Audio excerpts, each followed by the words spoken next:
சிம்பிளா, ஹெல்தியா 10 நிமிஷத்துல கொங்குநாடு கிராமத்து ஸ்டைல்ல நம்ம கறிவேப்பிலை குழம்பு பண்ண போறோம். இதுல இரும்பு சத்து அதிகமா இருக்கிறதுனால முடி உதிர்வு தடுக்கும். இதுக்கு முதல்ல பேன்ல கடலப்பருப்பு, உளுத்தம்பருப்பு, ஜீரகம், மிளகெல்லாம் போட்டுட்டு கொத்தமல்லி 1 டேபிள் ஸ்பூன் போட்டுக்கலாம். வரமிளகாய், பூண்டு போட்டு நல்லா ரோஸ்ட் பண்ணணும்.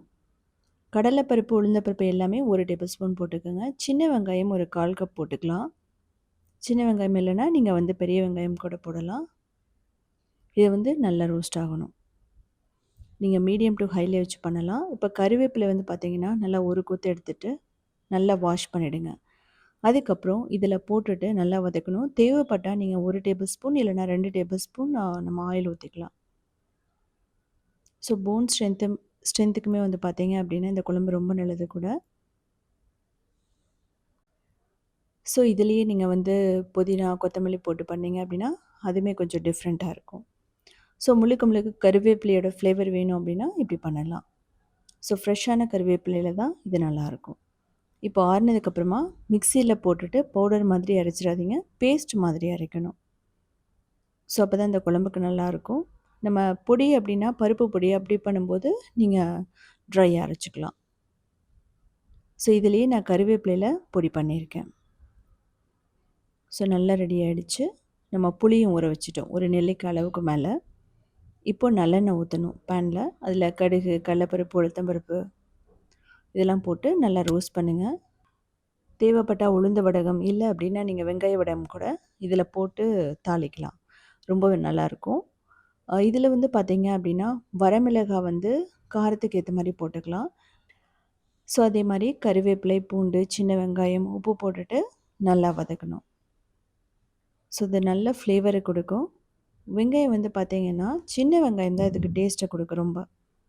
பெருங்காயம் ஒரு 1 டீஸ்பூன் போட்டுக்கலாம். வெந்தயப்பொடி ரொம்ப முக்கியம், 1 டேபிள் ஸ்பூன் போட்டுக்கோங்க. நான் ஏற்கனவே வெந்தயப்பொடியை வறுத்து அரைச்சி வச்சுருக்கேன். ஸோ இதை போட்டு நல்லா ரோஸ்ட் பண்ணதுக்கப்புறமா தக்காளி நீங்கள் போடலாம், இல்லை அப்படின்னா தக்காளியை ஸ்கிப் பண்ணலாம். ஸோ தக்காளி இல்லாமல் பண்ணாலும் நல்லாயிருக்கும், தக்காளியோட பண்ணாலும் நல்லாயிருக்கும். இந்த குழம்பு பார்த்திங்கன்னா 1 வீக் வரைக்குமே கெட்டு போகாது. ஸோ இப்போ நான் போட்டிருக்கிறது மஞ்சள் தூள், மிளகாய்த்தூள், கொத்தமல்லி தூள். மிளகாய்த்தூள் அப்படிங்கிறது உங்களுக்கு குழம்பு மிளகாய்த்தூள். கொங்குநாடு கிராமத்தில் அரைப்பாங்க. விளக்கெண்ணெயில் மிளகாய், கொத்தமல்லி எல்லாம் போட்டு. இப்போ பார்த்தீங்க அப்படின்னா அரைச்சி வச்ச விழுதை ஊற்றிட்டு நல்லா மிக்ஸ் பண்ணணும். இந்த ஸ்டேஜில் மீடியம் டு ஹைலேயே வச்சுட்டு நீங்கள் மிக்ஸ் பண்ணலாம். தேவையான அளவு நீங்கள் தண்ணி ஊற்றிக்கலாம். இல்லை அப்படின்னா தண்ணியை ஊற்றாமல் நம்ம புளி ஊற்றியும் பண்ணலாம். ஸோ இந்த குழம்பு பார்த்தீங்க அப்படின்னா தொக்கு மாதிரியும் பண்ணலாம். ஸோ நல்லா கொதித்து வந்துட்டுருக்கு. இந்த ஸ்டேஜில் புளியை கரைச்சி வச்சதை நம்ம ஊற்றிடலாம். ஊற்றிட்டு நீங்கள் ஆயில் பிரியிற வரைக்கும் நீங்கள் குக் பண்ணணும்னு அவசியமே இல்லை. உங்களுக்கு நல்லா தெரியும், கலர் சேஞ்ச் ஆகும். அந்த ஸ்டேஜில் நம்ம ஆஃப் பண்ணிடலாம்.